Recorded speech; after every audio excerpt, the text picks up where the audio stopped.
ते तर राहायचं तुला तुझ्या आईला शब्द जर काढला तोंडात ना नाटक तू लाव बरं हात चल. हा लाव मला हा लाव आता लाव लाव हात तू. लाव लाव लाव काय विषय काय विषय इथं राहा, इथं राहा इथं राहायचं का म्हणतोय इथं राहायचं म्हणजे तू नीट राहा. हा? काय दिवसानं काय आता गाडीचा धक्का लागला त्याच्या हा, तू टाका लागला म्हणजे मागे राहतो तू सरक मागं. ह्यानं काय केलं धक्का गाडीचा लागला आरसा आत गेलाय मागे कुठला आहे रे तू बघ माझं नीट राहायचं अवकाशात हो तुझ्या आजानं सेवा केली म्हणून मी गप आहे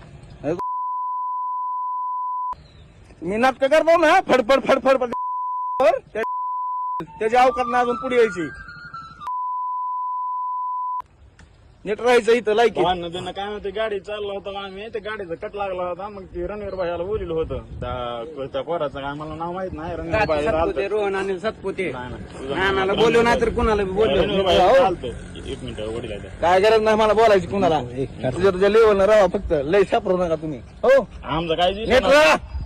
नाटक करू नको कशाला माघारी आलतो विषय नव्हता तर कुठं माघारी आलं ए. की दिवस मारून भांडण करायचं तुला भांडणं बिनाचं विषय नीट राहा चल नव्हता सोड घरी नीट राहा आपल्या इथं इथं राहून सुद्धा सुरक्षित आहे ह्याचा विचार करा फक्त आजोबाची कृपा आहे तुमच्या बाकी कुणाची नाही फक्त तुझ्या आजीची कृपा आहे हो दोघाच्या बी नाही नाही